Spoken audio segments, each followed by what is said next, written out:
ECAS offices in Brussels. My name is Tim Hayes. I work in the European Commission, and today I'm going to speak to you about the fascinating subject of value tax. Just before I start, a little background on myself. I've worked with the European Commission for 25 years, mainly in VAT, but in recent years I've been in the representation in Ireland.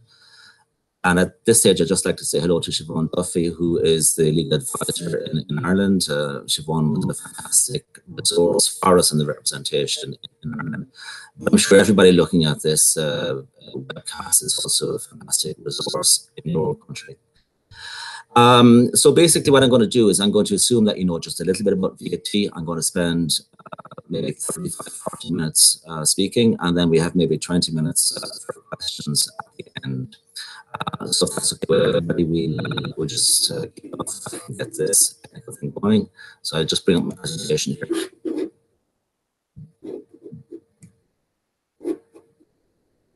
Okay, so it looks like it's working more or less. Okay, so basically this is the structure of my presentation today. So I'm going to talk about the basic principles of VAT, the what, the why, the when, the who, and the how. I'm going to speak a little bit about the rules regarding the place of supply. I'm going to talk about deduction of VAT. I'm going to talk about VAT exemptions. I'm going to talk a little bit about VAT rates. I'm going to talk about some special schemes. And then finally, I'm going to talk about some subjects that ECAS asked me to speak about in particular, which is the taxation of motor vehicles, which creates some problems, and also internet purposes. So that's the basic structure of the presentation. So I think it's important to highlight that we have a specific legal base to make European Commission proposals on VAT, and the legal base is Article 113 of the TEU, the TFEU, the Treaty on Functioning of the European Union. And what Article 113 says is that the Commission proposes and the Council decides unanimously. The European Parliament is consulted. So this is a special legislative procedure. The fact that we have to deal with unanimity means that, generally speaking, VAT legislation in the EU is by means of a directive, not a regulation, because, as you'll know, a regulation is directly applicable, whereas a directive is actually transposed into national legislation. And the directives can then give member states a margin of manoeuvre when they're transposing the stuff. I think it would be good at this stage just to see what the court, and in particular the European Court, has said about VAT. I find this quite fascinating. One of the quotations says, "Beyond the everyday world lies the world of value and the tax, a kind of fiscal theme park in which factual and legal realities are suspended or inverted." So I think that more or less, tells a story. It's sort of a fairy tale world. People like it, magic roundabouts, all that sort of thing. Another quotation from a court case is, "That is a complex parallel universe in which relatively uncomplicated solutions are a snare and a delusion," which means that you've got to go for a really complicated answer in VAT more often than not. And one last quotation for you: "Special difficulties arise in the mystic twilight of the VAT legislation." So let's just give you an idea of what the courts think about VAT. So don't feel ill at ease if you, as legal advisors, feel unprepared to tackle VAT. The courts also have a difficulty. Now, what I want to say about VAT is that it's a fantastic tax. It's really cheap to collect. It costs the member states almost nothing to collect it because it's the businesses collected on behalf of the member states. It's a really efficient tax, and it collects more than 1 trillion euro. So, yes, for a second. We just all see the first slide only. Okay. So maybe we can reopen the presentation. Okay, so what do we do? Skip? You can do stop sharing. Okay, very good. Okay. Okay. So maybe you can actually go here. Yeah. No. Again. So let's see. Okay. Sorry about this, guys. Up on the first slide. We go. Just go to fichier. No, okay. Back. Way. Just out of this mode, basically. Because you click on this mode, and we need to have this other one. Hold on. You do it. Can I just do it? Okay, thanks. Sorry. So.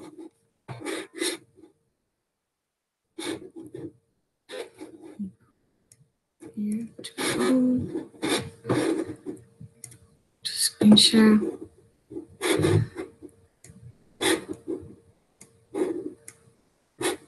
share it. Let me do this one. Now. Okay, can you check to see if everybody sees that? Okay.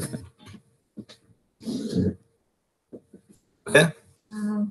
It's a few seconds delay. Okay. Yes. Yeah. Okay. Super. Okay. Okay. With advanced technical equipment, there's always something that goes wrong. Anyway, what I was saying is that VAT is a super easy tax to collect for member states, and collects more than €1 trillion within the EU. In 2015, we calculated that it had collected almost 85% of the amount of tax that was due. What wasn't collected, we called the VAT gap, and we estimated that to be €152 billion.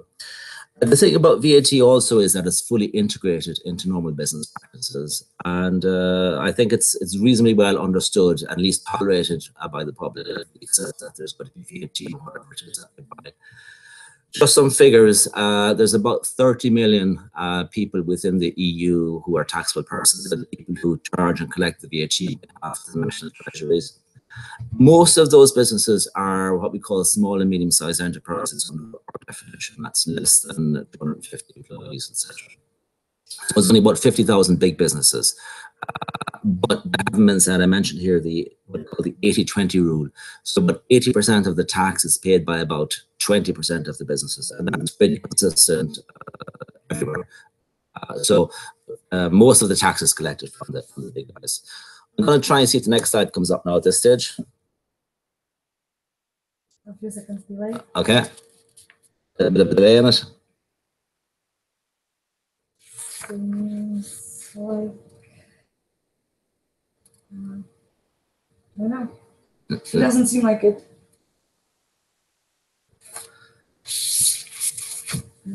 Yes. Okay, right. Okay. What is the next part? Is the next slide. So, what is VAT? So, depending on who you ask, some people will say it's a consumer tax, it's a turnover tax, it's value-added tax. But in any event, it's a tax which is collected by businesses on their supplies of taxable goods and services. And then each of the businesses pays VAT on the goods and services purchased for the business, and they charge VAT on the goods and services supplied by the business. So it's a chain, if you wish. And then the difference between the VAT charged and the VAT charged by the businesses and the VAT paid by the business is paid over to the Treasury. And if the amount of VAT that a business pays exceeds the VAT charged, the Treasury will, generally speaking, repay the excess. The Treasury has the option of delaying the repayment for a little while if that's what they want to do. The main thing is that the VAT is paid by the ultimate customer, not by the businesses. So the taxpayer as such in VAT is the final consumer, but the tax collector is the business. I'm just moving on. Hopefully the slides are coming up in order. So this next one is why VAT. So way back in 1968, VAT was introduced as a replacement for national cascade type taxes. It's now part of what we call the acquis communautaire, which you know is the body of community law, which has got to be transposed even by new countries joining the EU. In 1977, VAT became an own resource of the EU, so it provides an amount of funding into the EU, basically three sources of funding into the EU. There's what we call traditional own resources, it's customs duties. There is the VAT resource, and there's the gross national income resource. So the VAT has become an input into the EU budget. And then in 1993, with the coming of the single market, the fiscal frontiers were abolished, and we introduced what we call the transitional VAT system. So that's the why of VAT. When is VAT charged? VAT is charged when goods and services are supplied for consideration. That means there must be some sort of payment or an exchange of value between the vendor and the purchaser, within the territory of a member state and by a taxable person acting as such. In addition to the supplies within the member state, VAT is also payable on the importation of goods. So who? The person that collects the VAT, we always refer to as a taxable person.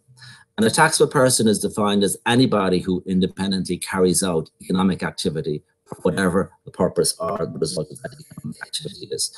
So by definition then, it excludes a number of types of people. So it excludes employed persons. So somebody who's employed can never be a taxable person. It's also possible to group taxable persons. So you can have a group of people acting as one.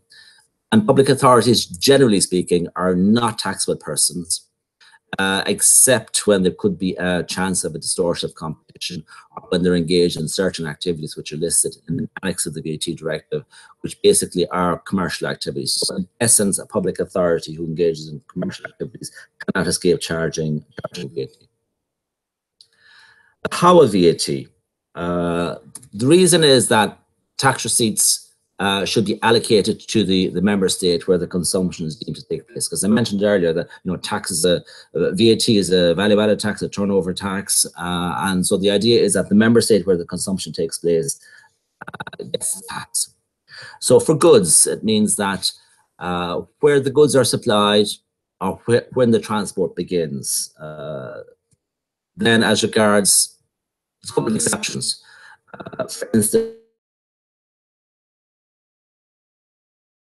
specific areas that I promise I would look at, so I can get in more detail. There's VAT charged on services, so between businesses, what we call B2B.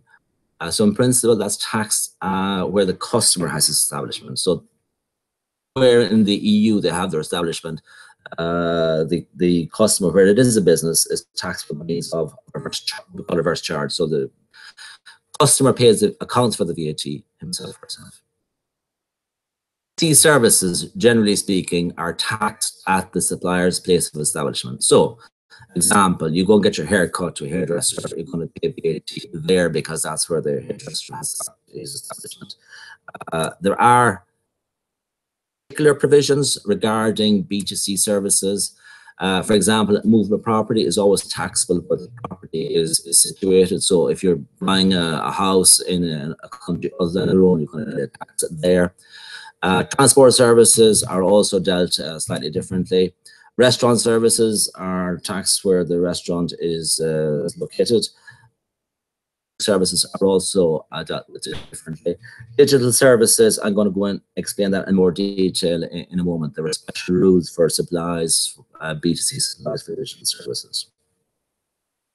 For import and export, essentially aim to make sure that there's equal treatment between imported goods and goods supplied within a member state. So in principle, a single rate of VAT will apply to imported goods, to goods purchased from another member state, and to goods purchased within the member state. So that's essentially the rule. So imports are taxed, and exports. And in the VAT world, when we talk about exports, we talk about goods.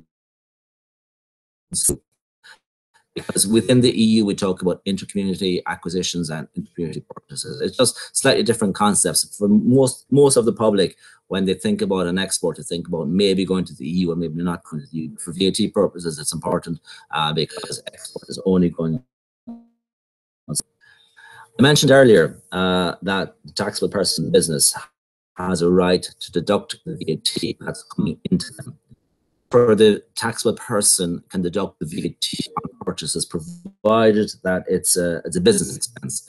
Clearly, there's no deduction for non-business expenditure. So if a shop buys a suite of furniture which is going to be used in their own house, for example, the VAT is not deductible on that. That's non-deductible VAT. Then we have some special arrangements for taxable persons who are not established in the VAT state, because normally you exercise your right to deduction in the member state in which you pay the VAT. We've got two directives. We've got the 8th VAT directive, which deals with taxable persons who pay VAT in another member state, a member state other than the one that they're located in. And we've got the 13th is to give a refund to people who, if they were based within the EU, would be taxable persons. But because they're based outside of the EU, and this is one in the third country here, then they have to use the 13th directive to claim a refund. Essentially, the process is more or less the same. The only condition on the 13th directive is that claiming from a country, that country must have a reciprocal relation with the EU. In other words, you can only claim the VAT back if you're based in the country, which allows EU traders to claim the VAT back from you. So as regards exemptions from VAT, the exemption mechanism is that there is no output from the existing taxable person. So exemption is different to zero rating, which I'll mention in a second. Exemption means you're totally outside the scope of VAT. So there's no deduction of VAT on the purchases, no VAT on the outputs. The normal classical type of exempt activities would be certain activities in the public interest, like medical, education, the social sector. So you go to your doctor and he gives you a prescription, you pay him an amount of money, and that is not subject to VAT because it's exempt from VAT. But the downside on that is that the doctor cannot claim any input credit for these instruments, for chairs, or whatever else he purchases for the business. So other exemptions would be, for example, banking and insurance. So if you have a checking account with your bank, the bank will on the provision of that service, and the leasing and letting of movable property. One of the issues, or one of the consequences of being engaged in an exempt activity is that the VAT on the input becomes a cost because you can't deduct that VAT. So when you're trying to make a profit, you've got to build in the fact that the VAT isn't deductible. And this has led to certain exempt activities trying to engage in cost-sharing activities.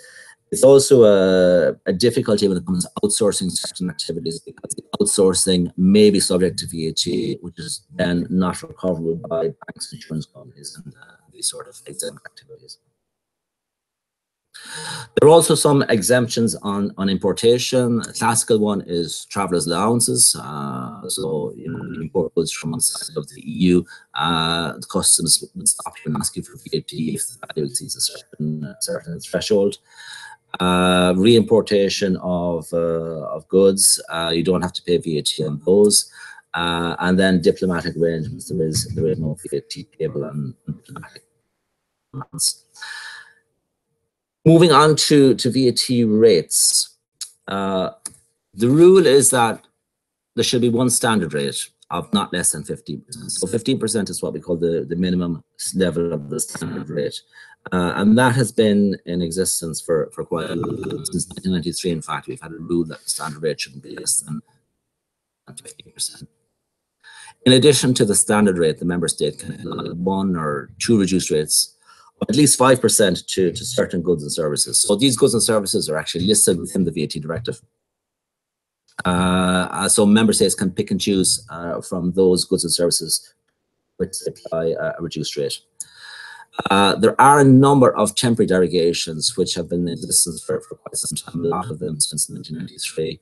So examples of the temporary derogations from rates would be the extensive use of zero rating in the UK and Ireland. Now, zero rating in this context is different from what I mentioned earlier, exemption. Exemption is no VAT, but you don't get a deduction. So with a zero rating, you don't charge VAT on your output, you do get a VAT on the deduction. Example would be, say, UK and Ireland, things like foodstuffs would be exempt from VAT. So the butcher who sells the meat doesn't charge VAT when you go into buy from him, but he's entitled to deduct the VAT that he then pays on his stores and his equipment and his country and all that sort of stuff. And some of the new member states have also got some temporary derogations. And the idea is that these temporary derogations will last for as long as the transitional VAT arrangements are in place. I'll briefly touch on what the transition arrangements are in a moment.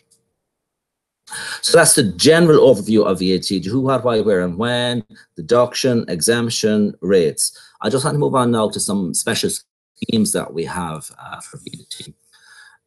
Businesses where the turnover doesn't exceed a certain threshold, and this threshold varies from member state to member state. We have a document on a website, thresholds that the member states. So if you just Google Europa VAT thresholds, it should come up for you. So the special scheme for businesses, depending on the member state, and this sometimes is a problem. It's difficult for people to understand. Sometimes it's by pure exemption, simplification procedure, and sometimes there's a graduated relief where below a certain threshold you do certain things, above a certain threshold you do other things. But what's important to understand about these special schemes for small businesses, though, is schemes are only applicable within the member state in which you're established. Business trades in another member state, threshold that they would otherwise state. And this is an issue for certain member states who've got very high thresholds. I will use the example of the UK, where they have a very high small business threshold. The trouble is that when UK businesses then try and trade in other markets, they discover that they've got to pay VAT on everything from €1 turnover. And sometimes this is seen as an impediment to operation in the single market. We also have a special flat rate scheme for farmers. Essentially, the guts of this scheme are that farmers don't have to identify themselves, they don't have to register for VAT, but they get compensated for the VAT that they pay by means of a flat rate addition to their supplies of agricultural products. So a farmer cuts the corn to a merchant, the merchant then flat rate amount of VAT to compensate VAT he's incurred, and he sprays these agricultural contractors and that sort of stuff. Scheme for travel agents, because travel agents normally provide a package. Then there is a margin scheme for second-hand goods, collector's items, and works of art. I'm going to come back to that in a moment because the margin scheme is quite prevalent in the area of motor vehicles, and I'm going to explain motor vehicles in a bit of detail. There's also an exemption for investment gold, because if there wasn't a special scheme for investment gold, it would be subject to VAT at a standard rate.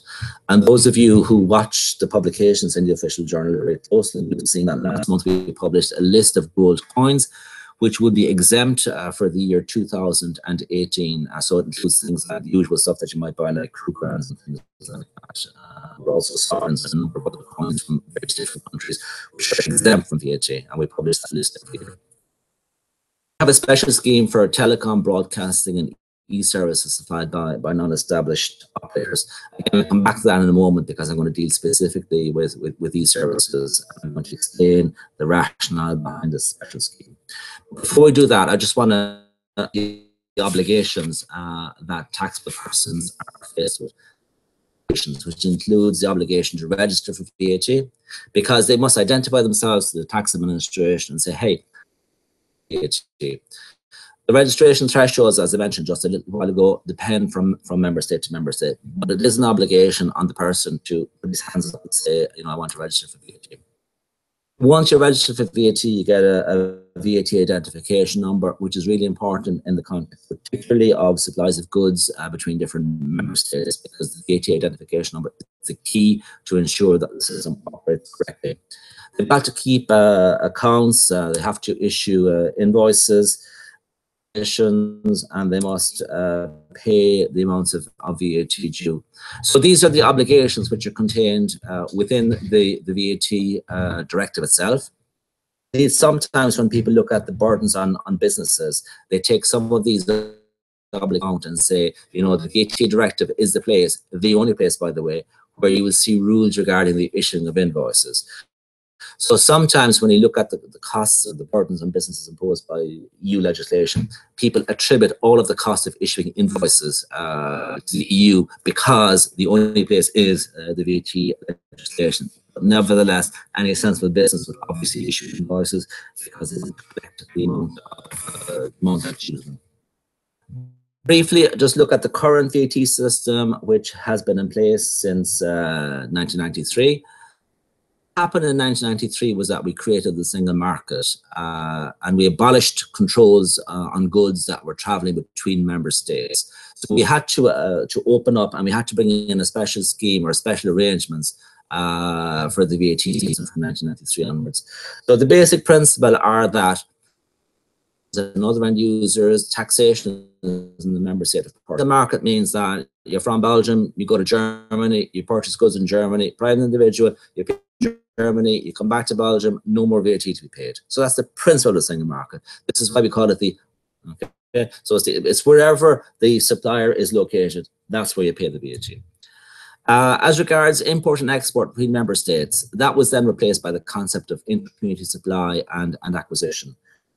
That's taxed at destination. In other words, it's taxed in the member state in which the business purchasing the goods is located. So I gave the example earlier about from Belgium going to Germany. So if a Belgian business wanted to buy in Germany, German supplier that he's registered for VAT in Belgium, the German supplier gives him the goods tax-free, and then he pays the VAT in Belgium. So that's essentially how it works. So that's what we call the principle of destination. So individuals, destination for businesses. So then there were some new obligations introduced to replace these border controls. Example here, one of them is the VAT information exchange system, the VIS. And this means that the businesses who make an intercommunity supply must do a declaration in the VIS, which is the information on that is then given to the member state where the supplier is based, just to ensure that everything is taxed correctly. Under the transitional VAT system, there was 3 special schemes were introduced. These schemes was to preserve member states' VAT receipts, and finance ministers were quite upfront about this. They wanted to maintain their VAT receipts. The most important one, and the one that comes up most often, I think, as your Europe advisors, is new means of transport. Okay, so I mentioned earlier that generally speaking, for private individuals, the origin principle applied. For new means of transport, the destination principle applies. I'll come back to that in a minute when I'm talking about new means of transport. But this is an aberration from the norm. It's a special scheme to ensure that the tax receipts are maintained. The special scheme that was introduced was a distance setting scheme. And it just so happens that this is also one of the things that I said I'd speak about later. So again, here is we're converting the theoretical principle of VAT back to a destination principle rather than an origin principle. So the destination principle applies if the supplies into that member state exceed a certain threshold. At the time, member states were particularly concerned about the member states with the low rate of standard rate of VAT, such as at the time Luxembourg, for example, had a 15% rate of VAT, doesn't anymore. But then they were concerned that all of the distance sellers would base themselves in Luxembourg and charge 15% of the EU. And those member states with a high rate of VAT were really concerned about this. The third special scheme that we introduced, again, it continued along the theme of the aberration of the norm. Certain supplies to non-taxable persons and exempt taxable persons, where the member state of destination rules applied if the purchases exceed a certain threshold. Let me explain what I'm talking about here. I'm talking about essentially hospitals, schools, those people who are exempt from VAT would normally not be entitled to a deduction. But if this special scheme wasn't in place, then all of the schools and hospitals in the EU would buy their goods and would purchase their goods in the member state with the lowest rate of VAT. As an attempt to neutralize the consequence of the difference in rates of VAT. So these are the 3 special schemes that were introduced at the time of the transition of VAT arrangements in 1993. Briefly want to spend 2 minutes on the weaknesses that we see in the current VAT system, which has been in place for the 25 odd years. It's really quite complex. There is a distinction between internal and intra-EU supplies. Internal supplies at the moment, the businesses charge VAT between one another. The intra-EC supplies, a business will charge 0 rate, will not charge VAT to the customer. The customer will account for the VAT himself or herself. Okay? Difficulty is that taxable persons have obligations which sometimes can be different in each member state where the transactions are carried out. Schemes and derogations, I mean, I listed some of the special schemes and the derogations earlier, but that was only a sample of what's in place. You know, there are far more, particularly derogations that the member states have. Derogation being an exception from the general rule which is contained in the VAT directive. And it's also, this means logically then that there's a high cost for businesses doing cross-border business. And recently we established that, you know, costs about 11% more to do business cross-border in the EU than just doing business within the whole member state. Slide that I have on the weaknesses of the present VAT system, it's coming through. It's difficult to control. It's open to fraud and evasion. One of my first slides, I said that we had a VAT gap study. 2015, we estimated that the amount of VAT that the member states didn't collect was about 150 billion. Now, this was due to all sorts of reasons, including insolvencies and just bad behavior and things like that. But we established that about 24% of that is due to what we call missing trader fraud. So missing trader fraud is when somebody buys goods from another member state, says, okay, 0 rate, I'm not going to have to pay VAT. Quickly to somebody else within their own member state, charge the VAT. Person to whom the goods are sold claims a deduction, but the person charging the VAT just disappears. A man of straw, administration can catch them. So we reckon that somewhere between 38 and 50 billion euro of the VAT loss every year within the EU is due to these types of fraud. We have a difficulty insofar as that there's no uniform application. I mentioned earlier that VAT is a directive rather than regulation, so the member states have a little margin of manoeuvre in how they transpose it and how it's applied. So we lack the uniformity, particularly with all the derogations and the different thresholds and things like that. And because it's 25 years old, we felt it was outdated, in particular to deal with new technologies, e-commerce, that sort of thing. So we produced an action plan in 2016 explaining how it was that we were going to make everything just a little bit better. So that's sort of the end of my general overall presentation, which I've managed to squeeze into 30 minutes, which I suppose isn't too bad. Minute to ask further questions if you want to.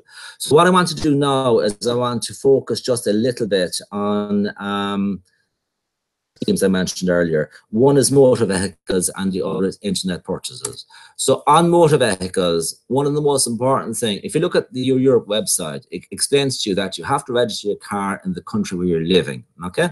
And you must pay any associated registration, road taxes. And I've picked this directly off the Europe site. So that's the general rule, that where you're living, you pay your tax, okay?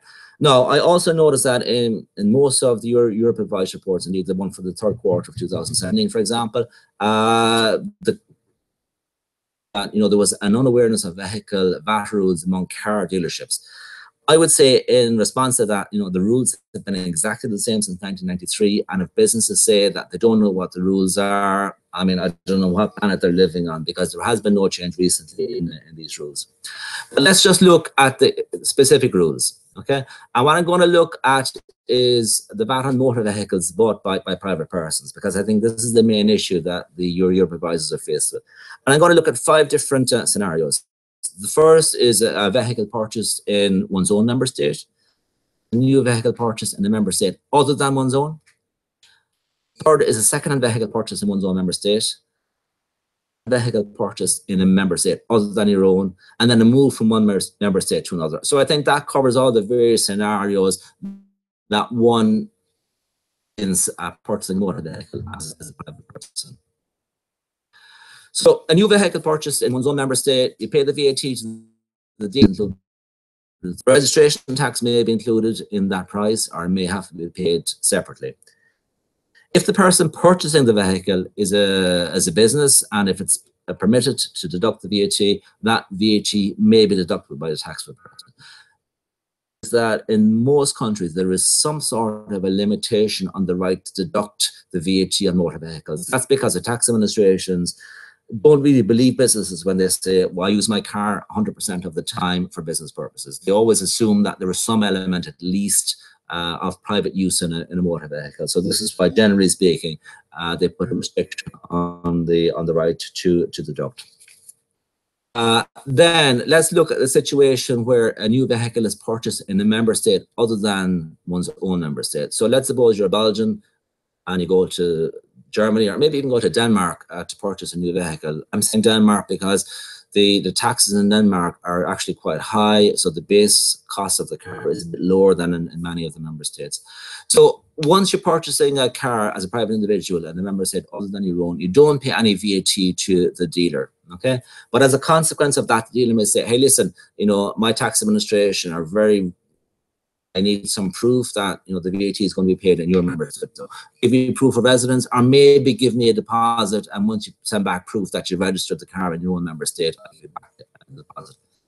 The vehicle is registered in the person's own member state. The VAT then becomes payable in that member.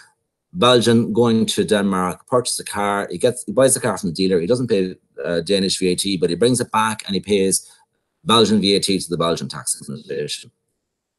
And that's essentially how the thing works with the new vehicle. The rules aren't really that complicated, but people can make a big fuss over them if they don't realize. And people don't buy cars every day of the week, so they may not be used to the rules, but they have been there since 1993. But it's really important to understand what is a new vehicle for VAT purposes and what is not a new vehicle for VAT purposes.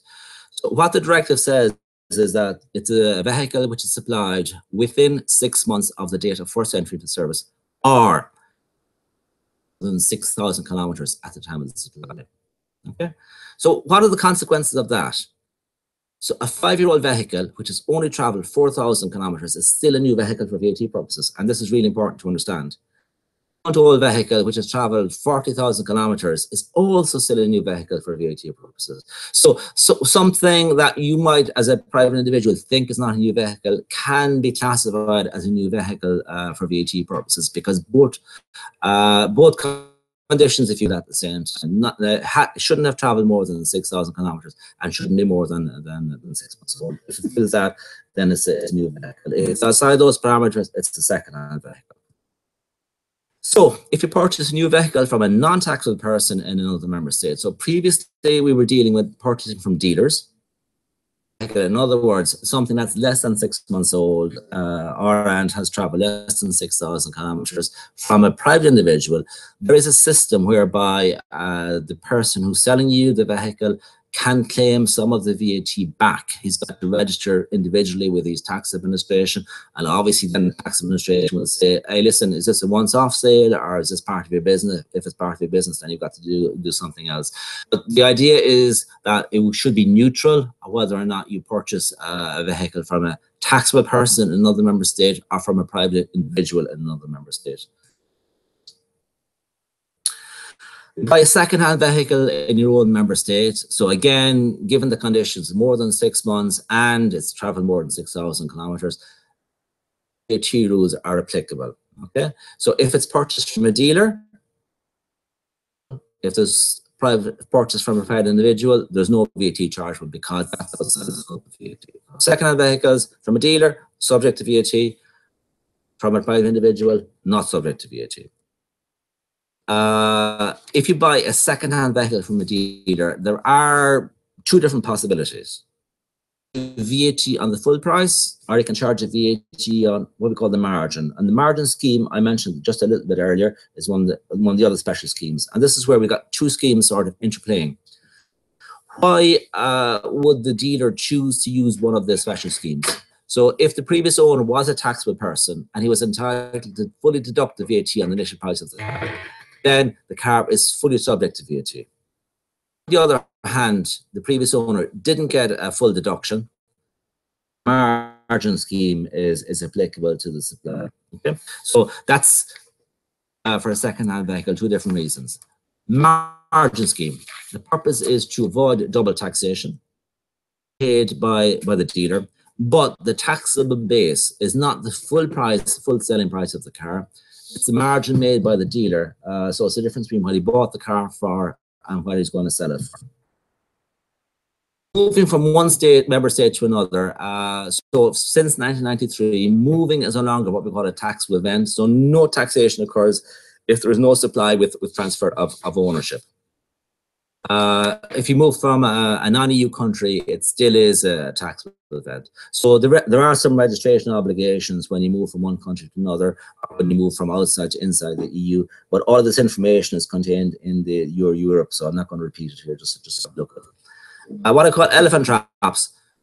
That if you buy a new car shortly before you move from one country to another, then there's a risk that the administration will say, sorry, you know, it was never your intention to avail of the exemptions or the reliefs, so therefore we're going to charge you VAT. So that's just a couple of odd cases that can happen from time to time. Again, the information is all freely available, it's all contained in the internet if you know where to look for it. At internet sales, I'm watching the time a little bit here. I want to leave sufficient time for questions and answers, so I'm just going to deal with internet sales, and then we leave it at that as regards the presentation. So I spoke earlier about the rules for distance selling. I said there was a special arrangement for distance selling. So what I'm going to do is I'm going to talk also about the sales of goods in that context and the sales supply of digital services. Distance selling of goods. This is one of the 3 special schemes that were introduced in 1993. For those of you paying attention, the reason was to maintain member states' VAT receipts. So the place of taxation depends on the turnover in the member state of destination. complicated. There are two different thresholds that member states can apply. They can apply a threshold of 35,000. If you're interested in seeing what the threshold in each of the member states is, again, go back to our VAT threshold document, which is on our website. So once the turnover is underneath the threshold, it's the conditions of the member state of establishment. Over the threshold is the conditions of the member state of the customer. And let me give an example of what I'm talking about here. I'm talking about, so for example, you buy books on the internet from one of these well-known booksellers whose name I'm not going to mention.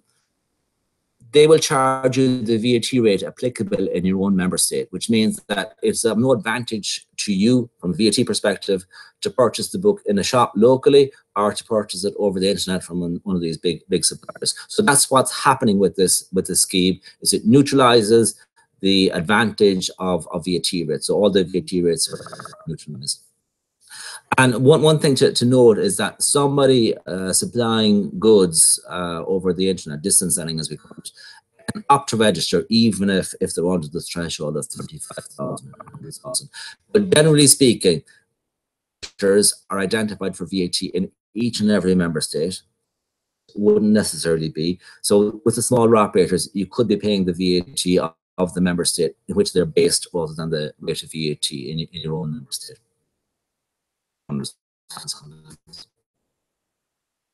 Regards to digital services, for B2B supplies, we're talking about what we call the reverse charge here. In other words, it's the customer is accountable for the VAT, the supplier doesn't charge the VAT in case of B2B supplies.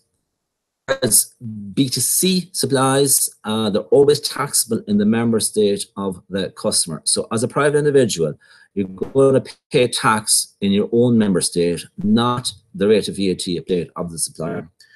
And to make things easier for the businesses, what we put in place a one-stop shop so they can discharge their reporting and payment obligations.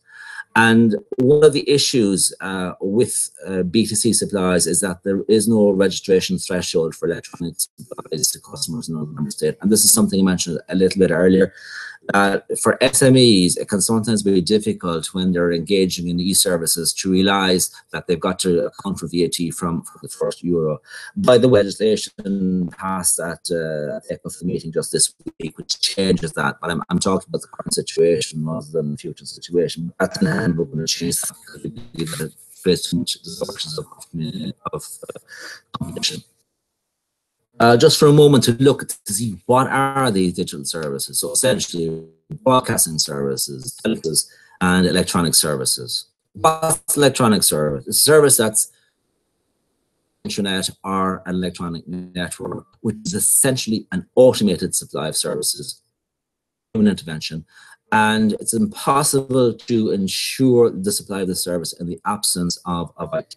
So these essentially are what e-services are. But you can think yourself of what these services are: gaming services, all of these things they're all e-services. How long have the rules been in place? I mentioned earlier, a lot of the rules that we have, including on motor vehicles, have been in place since the transition arrangements came in 1993. And the rules for goods have been there since 1993. There has been no change. Services, we've gone through a development because what's gone on, tax administrations realized that more and more services are being supplied digitally. And up to 2002, all digital in the member state of establishment. So that meant that any supplier who was identified, registered for VAT within the EU had to charge VAT everywhere where the services, including outside of the EU. Whereas digital services which have been provided from outside the EU are not been subject to VAT. Okay, so from the 1st of July 1993, we changed that and we brought in a special scheme for what we call non-established taxable persons. These are the big internet service providers, the people that are based outside of the EU in the US. And so what we said to them was, well, guys, from the 1st of July 2003, you're going to have to start charging VAT to your private individual customers within the EU. To do that, we introduced what we call a one-stop shop, allowing them to register and to collect and to pay the VAT into the one-stop shop. the rules for B2B services in 1st of January 2010, but that was a general change in the rule of B2B services. So we changed from the place of establishment of the supplier to the place of establishment of the customer. So that's a further change that took place. And then in 1st of January 2015, we changed the rules for B2C, okay? So now the B2C services are taxable in the member state of the. So up until 2015, anybody who was established within the EU supplying to individual customers was charging the VAT rate of the member state in which they were established. So again, using the example of Luxembourg, because it's always traditionally had a low rate of VAT, a lot of the internet service providers who were providing services to the EU found themselves located in Luxembourg because they were charging a low rate of VAT, and that kept the price down. So since the 1st of January 2015, that's changed, and it's the member state of the customer. So if your VAT rate is 25% for buying on the home market, you're also going to be charged 25% if you buy over the internet. So that essentially is a very quick overview of what VAT is. I've tried to keep it reasonably high level because I know that you're all experienced professionals. I know that you know what I'm talking about. You just want to refresh on it. But we now have time for some questions. If you have any questions on what I've said or on VAT in general, so I'm quite happy to take those questions. We haven't received any. So I think everything was clear. Okay, so I'm told that we haven't received any questions. So that means that everything is clear, or else everybody's asleep. I don't know which it is. I'm gonna wait for a few minutes in any event, just in case some questions come in, or if there's some questions that come in afterwards, maybe you'd send them to me. And definitely, I will be sending you the questions of those who can't watch at the moment. Okay. And will be watching later. Okay. But watching have not sent any questions, so. It was very clear. Yes. So should we stay online just for a few minutes? Or do you want to stop broadcast? Okay. They have a chance to ask, and that's fine. Okay, cool. Okay, so listen, thank you very much for listening to me. I hope that you found it interesting, and I hope that you're as fascinated with VAT as I am, because it really is a fascinating subject. It's very philosophical, and there's lots of traps, but once you know about VAT, yeah, your life is made. And enjoy the rest of the day or the night or whatever time it is that you're looking at this.